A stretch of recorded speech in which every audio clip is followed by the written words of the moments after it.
Hello दोस्तों, welcome back to new video. तो दोस्तों, हिमाचल प्रदेश राज्य चयन आयोग और हमारी क्लास 3 की भर्तियों से संबंधित काफ़ी इंपॉर्टेंट अपडेट सामने आए हुए हैं। तो सोचा आप सभी लोगों को इसके बारे में बता दें। तो जैसे कि थोड़ा सा रिमाइंडर देते हुए आप लोगों को बता दें कि पिछले साल क्या हुआ था कि जब भी कांग्रेस सरकार आई थी, सत्ता में आई थी, तो उस time Himachal Pradesh staff selection commission को भंग कर दिया गया। ठीक है। तो भंग करने के बाद जो जिम्मा था क्लास 3 की भर्तियों का, वो सौंपा गया Himachal Pradesh public service commission Shimla की एजेंसी को।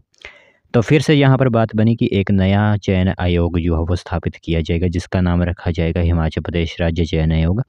और इसी के अंदर यहाँ पर तृतीय श्रेणी की भर्तियाँ करवाई जाएंगी। बट जैसे कि आप लोगों को पता है कि संशोधन ज़रूर होता है, अमेंडमेंट एक्ट जो होते हैं उसके तहत Himachal Pradesh public service commission को क्लास 3 की भर्तियों का जिम्मा सौंपा गया था। और अब क्या करेंगे कि बीच में जो Himachal Pradesh public service commission है, अब उससे पूरा जो भी अमेंडमेंट करने के बाद, संशोधन करने के बाद जो भर्तियां हैं वो फिर से हिमाचल प्रदेश राज्य चयन आयोग को सौंपी जाएंगी। ठीक है।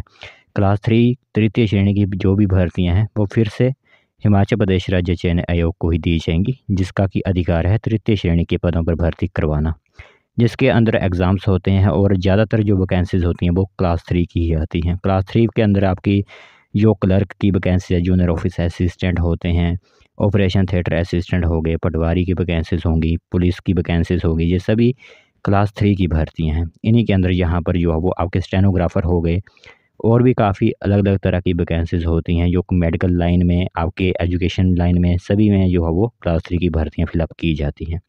तो ये सभी जिम्मा संशोधन करने के बाद हिमाचल प्रदेश राज्य चयन आयोग को दिया जाएगा। और इस पर हमारे सीएम सुखविंदर सिंह सुक्खू ने क्या कहा हुआ है वो भी आप लोगों को पूरी इन्फॉर्मेशन हमारी तरफ से दी जाएगी। तो जो भी क्लास 3 डिपार्टमेंटल जॉब्स करना चाहते हैं उन्हीं से संबंधित जो इन्फॉर्मेशन रहेगी, तो ध्यान से पूरी इन्फॉर्मेशन सुनिएगा। तो दोस्तों, इन्फॉर्मेशन आप सभी लोगों की मोबाइल स्क्रीन पर इस टाइम दिख रही होगी। जैसे कि आप लोगों को पता ही है कि हम अपनी इन्फॉर्मेशन जो होती है वो पूरी तरह से रियल लेकर आते हैं और किसी अखबार की प्रिंटिंग से ही जो शुरुआत करते हैं। तो सबसे पहले यहाँ पर आप लोग हेडलाइन देख लीजिए। सरकार की ओर से संशोधन के बाद नई भर्तियां शुरू करेगा चयन आयोग, मुख्यमंत्री सुखविंदर सिंह सुक्खू का यह कहना है। और इसी के साथ लोक सेवा आयोग से वापस लिया जाएगा तृतीय श्रेणी की भर्तियों का अधिकार। जो भी अधिकार लोक सेवा आयोग को दिया गया है वो फिर से वापस लिया जाएगा और वो सौंपा जाएगा हिमाचल प्रदेश राज्य चयन आयोग को। तो हमीरपुर चयन आयोग में नई भर्तियों को लेकर सीएम सुखविंदर सिंह सुक्खू ने सदन में लिखित जानकारी से बताया है कि यह आयोग नई भर्तियां तभी शुरू कर पाएगा जब प्रदेश सरकार की ओर से संशोधन लाया जाएगा। और सीएम ने बताया है कि सरकार ने पेपर लीक होने के बाद हमीरपुर स्थित पुराने कर्मचारी चयन आयोग को तो भंग कर दिया गया था, और जो भी कार्यभार था वो सौंप दिया गया था Himachal Pradesh public service commission को।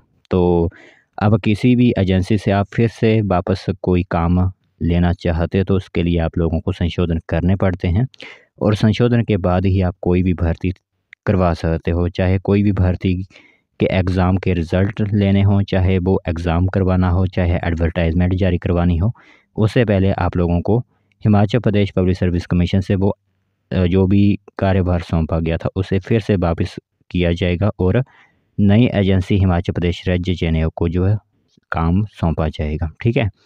तो यह पूरी तरह से इन्फॉर्मेशन आप लोगों की रहेगी तृतीय श्रेणी की भर्तियों से संबंधित। तो जैसे ही फिर से संशोधन होता है और Himachal Pradesh public service commission से कार्यभार वापस लिया जाता है और राज्य चयन आयोग को सौंपा जाता है, तभी आपकी जो भी नई वैकेंसीज है वो स्टार्ट हो जाएंगी।